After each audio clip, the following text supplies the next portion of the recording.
Live from downtown Macon, this is WGXA News live on YouTube. Good evening, Middle Georgia. I'm Amanda Peralta. I'm Greg Lloyd. Amanda and I thank you for watching WGXA News at 5:30 live on YouTube. A hot day with plenty of clouds and rain chances for Middle Georgia. Meteorologist Ryan Mirando joins us now. And Ryan, you know what? Amanda and I are loving the weather, even though it's a little hot and we know you're hating it, and it makes us laugh. I just want you to bring out the sun. You laugh. You're just going to laugh at me for my suffering. That's a horrible thing to say, in isn't the it? heat and the Suffering. humidity. Shame on So me. My suffering. No, there's a lot of humidity and heat across the southeast. Can see some of the storms beginning to fire up over Tennessee that are kind of migrating to the south and east, but we could have an isolated storm or two for the rest of tonight. A live lookout over Mercer University. They still got some of the graduation stuff set up. A live look out there with our Wilson Bryant Heating and Air Skycast Network. Temperatures, the air temperature right now is 85 degrees, but when you factor in the humidity, the feels like temperature is a lot higher. It feels like 90 degrees in Irvington, feels like 90 in Forsyth, 89 in Montezuma, 89 in Eastman, and 90 degrees in Sandersville. So the dew points are also into the upper 60s and low 70s. That's that tropical air mass, so it really feels very sticky outside. Coming up, we still have a sticky work week ahead for most of it, and that means we also have higher rain chances, especially as a front begins to approach, but that's going to change our humidity. I'll talk more about that coming up in your full forecast, guys. Thank you, Ryan. It's a great time to download that WGXA weather app. It keeps you up to date on any changing weather conditions. Ryan's back shortly with your full forecast. An early morning shooter is under investigation in Macon-Bibb County. Deputies say 2 women were shot just before 3 this morning on the 4,000 block of Morris Allen Road. Little is known surrounding the circumstances that led to the shooting, but deputies say neither of the women's injuries were life-threatening. The Bibb County Sheriff's Office is investigating 2 weekend shootings. One person was shot early Saturday morning in downtown Macon, near MLK Jr. Boulevard and Poplar. Deputies say they found one man shot. At last update, he had non-life-threatening injuries. And Friday night, a man and a woman were shot near Marigold Avenue and Dora Street, right here in Macon. Both were taken to the hospital and are in stable condition. Both shootings are still under investigation. A call to Bibb County deputies for a domestic situation leads to a bust for guns and drugs. Bibb deputies say they arrived to a Houston Avenue home where they arrested James Allen. Investigators say they found a book bag that belonged to Allen loaded with a stolen AK-47 rifle, ecstasy, and marijuana. Allen faces 9 charges under Georgia's family violence laws, along with gun and drug charges. The suspect in a deadly Macon hit and run is behind bars. Link Payer is being held in the Bibb County Sheriff's Office without bond. Authorities arrested him in Cobb County last Thursday. Bibb deputies believe he is responsible for killing Hoa Tron. She was riding her moped in the parking lot at the shops at River Crossing in early May when someone hit her and drove away. A Butts County deputy has been charged for boating under the influence that led to a man's drowning, according to the Department of Natural Resources. Brandon Magaha and Joseph Upchurch were on Lake Jackson on Sunday when the 2 were ejected from the boats. Magaha made it back to shore, but Upchurch did not. Sheriff Gary Long says Magaha is still in critical condition and is on administrative leave. Rescue crews recovered Upchurch's body this afternoon. And a 2020 murder case came to a close this morning in a Bibb County courthouse. Passion Watkins pleaded guilty to the murder of her father's ex-girlfriend and her unborn child. Court documents say Watkins was staying with Melanie Powers and Powers' 11-year-old son when she shot the 8-month pregnant woman in the head and attempted to strangle the 11-year-old she often referred to as her brother, despite not being related. Today, in court, she expressed remorse for what she did, but was unable to explain why she did it. She was sentenced to life in prison, plus 10 years with the possibility for parole. And tonight, a Jane Doe found in a Georgia hunting club has been identified, and the man accused of killing her is her husband. Investigators say the woman, now identified as Mindy Casatis, was found by hunters in the Portal Hunting Club in Liberty County back in early December. She was identified using genealogy testing by the GBI. Her husband, Nicholas Casatis, was arrested in Lancaster, Pennsylvania on Friday. He's facing malice and felony murder, aggravated assault, evidence tampering, and removal of body parts from the scene of a death or dismemberment charges. He is awaiting extradition to Georgia. If you own property in Houston County, heads up, it's about to cost more following property value reassessments. Our Carlos Stevens has been working all day to learn just what this means for you. And Carlos, you talked to a homeowner. What did he tell you? Guys, he says with inflation on the rise, there has to be a better way to keep up with the growth right here in Houston County. Everything's going up and it doesn't seem to get stable. That's homeowner Joyce Spite's reaction after learning that property owners in Houston County are likely to pay more on their property taxes after a recent reassessment. According to the Houston County Board of Commissioners, property tax assessments were mailed out last Friday to all property owners. Most can expect their property value to increase, meaning what you owe on property taxes will also increase. Houston County officials blame real estate demand for the increase. Spite says families are already struggling to make ends meet, and this new increase adds unneeded stress to families, especially those with children. You're putting a burden on them. Anytime you're putting burden on people, it's obviously going to hurt, and the situation is they don't know what to do. Property taxes owed are a combination of the assessed value and the millage rate. An increase in assessed value is not a tax increase, but Spite says city leaders need to go back to the table and develop another plan. Find another way. You find other ways to do everything else.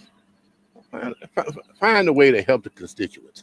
Something Houston County Board of Commissioners Chairman Dan Perdue says is tough to do with Georgia laws. Our Board of Tax Assessors has determined that in order to stay compliant with Georgia law, and that having plus or minus 10% of fair market value as the appraised value for properties in Houston County, that it is necessary to reappraise the properties. Perdue says there's something else people should realize. Just because your appraisal value comes in higher does not necessarily mean that you'll experience higher taxes. Perdue says they plan to discuss adjustments to the millage rate in July. We're going to look at that very closely, and if we can lower the millage rate, we certainly will. A drop in the millage rate could be a tax cut and could offset the added cost for the reassessment. Perdue says he sympathizes with families. I don't want to impact any family in their pockets, but we've got to follow state law. And Houston County's Chief Tax Assessor James Moore tells me they estimate homeowners will see a 15% increase in their property value before homesteading exemption. Reporting here in Houston County, I'm Carlos Stevens, WGXA News. Guys. After hearing final arguments against it, state regulators are poised to vote to approve Georgia Power's fuel readjustment request tomorrow. That means higher electric bills come June. The agreement would have ratepayers reimburse $2.1 billion in under-budgeted fuel expenses plus another $4.4 billion in projected fuel costs for the next 3 years. Georgia Power says the budgeting issue was caused in part by a sharp uptick in inflation. If approved tomorrow, the average household monthly utility bill would increase by $16 over the next 3 years. In response, opponents are urging regulators to extend the proposed deadline for customers to pay unrecovered fuel expenses to 60 months instead of 36, and for the Public Service Commission to create a new system that requires Georgia Power to cover some of its excess fuel costs. Student loan borrowers will soon start paying back their loans again as the pandemic era emergency ends. The Secretary of Education confirmed that the agency is preparing to restart federal student loan repayments. This comes after a 3-year pandemic pause. A report says the Department of Education has issued guidance to student loan servicers about collections once payments restart in October. The report adds loan servicers must notify borrowers of the restarts after August 31st.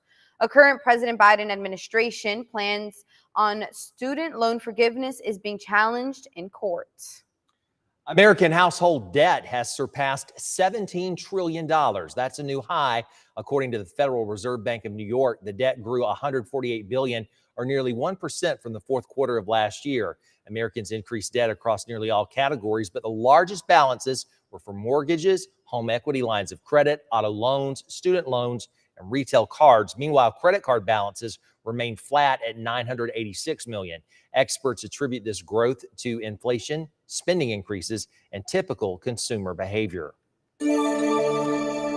North Monroe County is being asked to limit water use after a pump failed at the Butts County water plant. The county is especially urging those living near Johnstonville Road, excluding the Riata, River Forest, and Riverwalk subdivisions, to cut back. Now, no timetable was given for that pump to be fixed.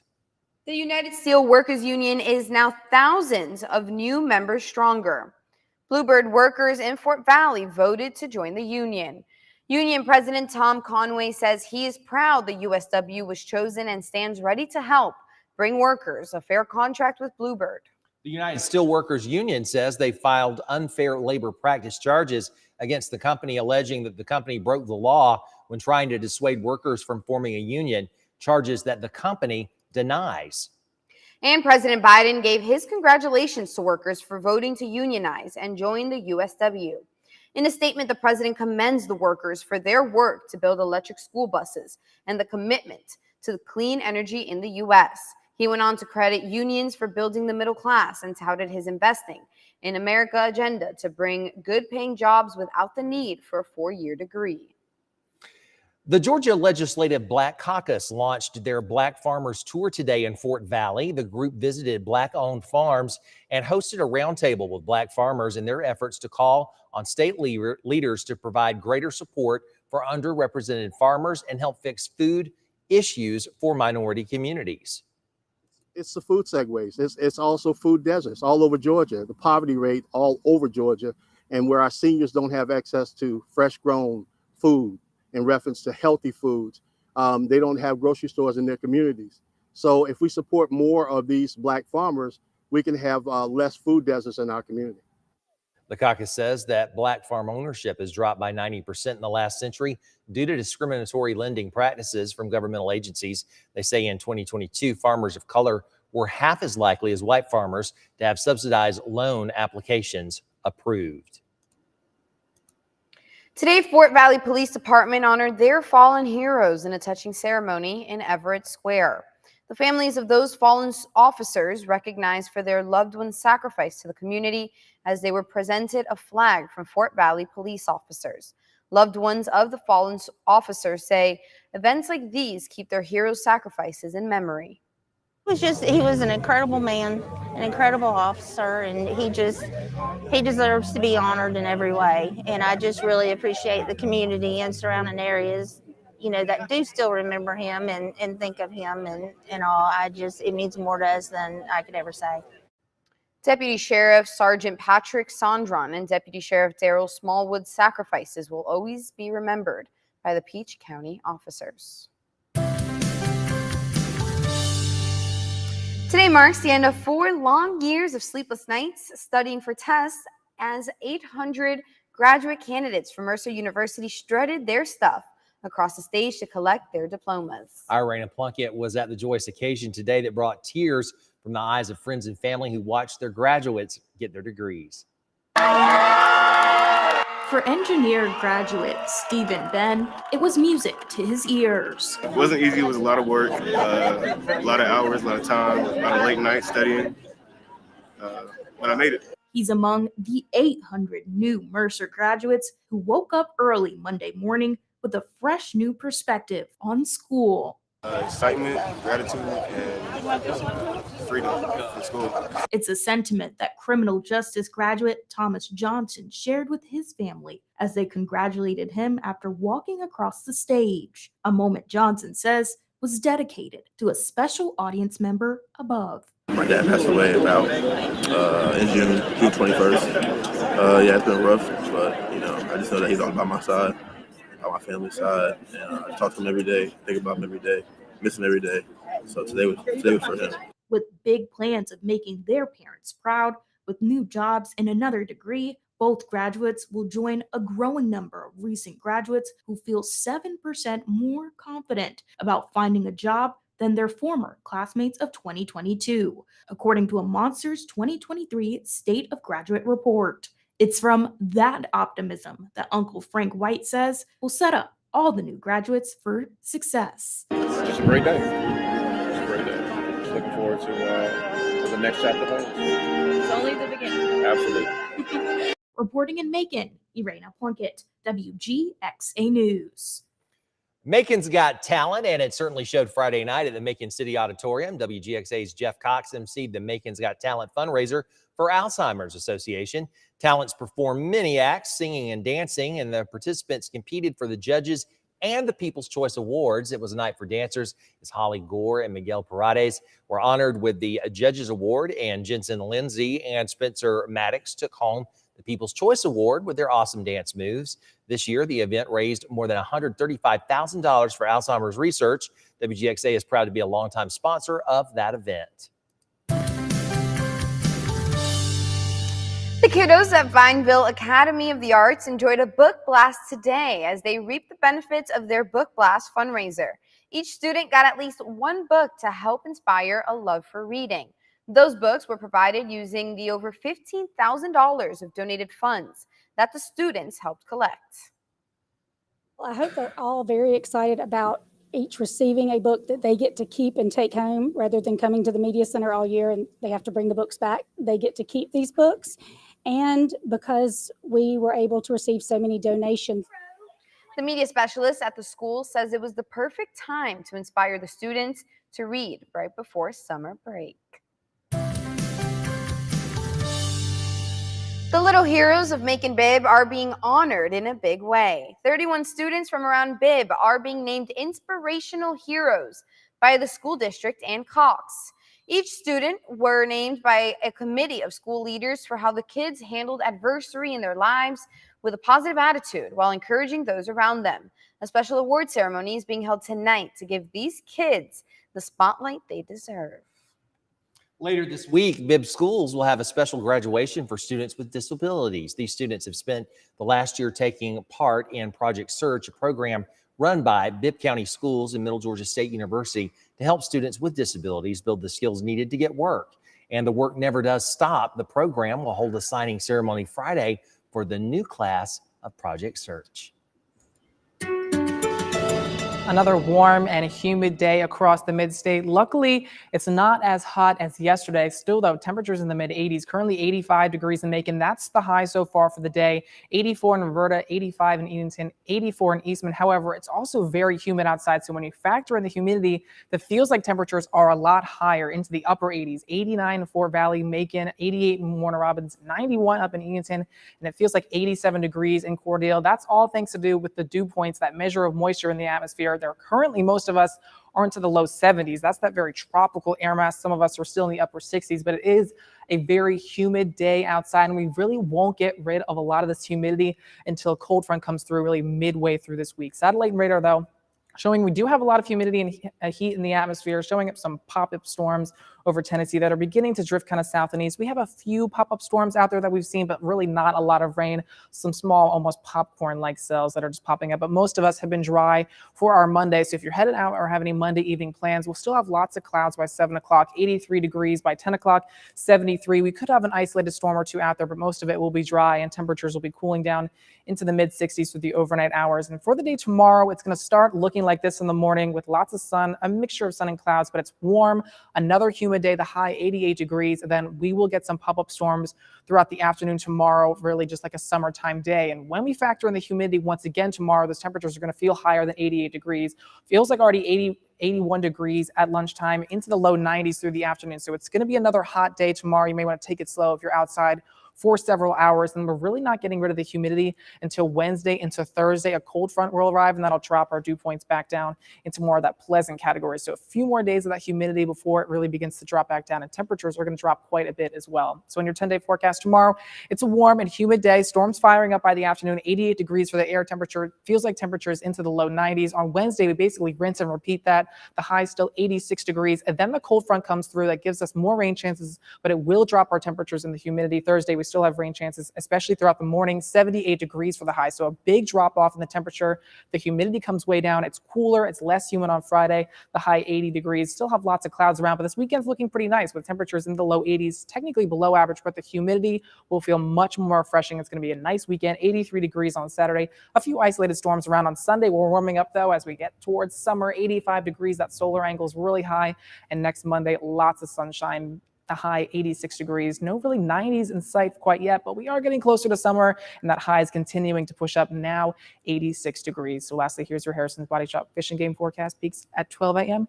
and 12:20 p.m. Good afternoon, everyone. I'm Gary Thigpen, and I'm here today at All of Our Animals in Macon-Bibb County, and I'm joined again today with Lisa and Allison. And guess who we have today? We're going to tell you about Mason. Now, he is not shy, and look at him, He just is being a such a tiny little bit sweet shy boy. this morning. Listen, he is a shelter favorite. Big snuggle buddy. He is 3 years old. He's a big snuggler. He is a big snuggler. He pretty much is the perfect dog, right? Yes.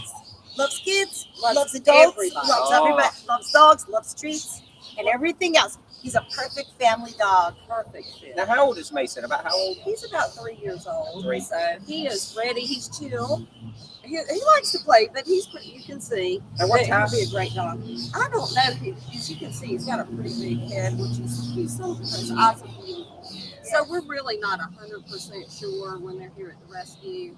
But we do know he's full grown, so And he's not going to. He is such a look how calm and sweet he is. He is Now, loved. Lisa, if someone would like to adopt Mason, how do they go about doing it?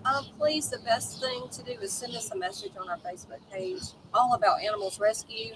Say you saw Mason on TV and you want to meet him. We'll set up a meet and greet. All right, let's go ahead and do that today. Let's find Mason a good home. He really needs it. Thank you so much, Lisa and Allison. Thank you. We appreciate The world has a new oldest dog. Meet Bobby, the Portuguese pooch, just turned 31. That not only makes him the oldest living dog, but the oldest canine ever recorded. Bobby's family threw him a birthday party on Saturday, and his owner, Lionel Costa, says the secret to Bobby's longevity is the calm, peaceful environment that southern Portugal offers.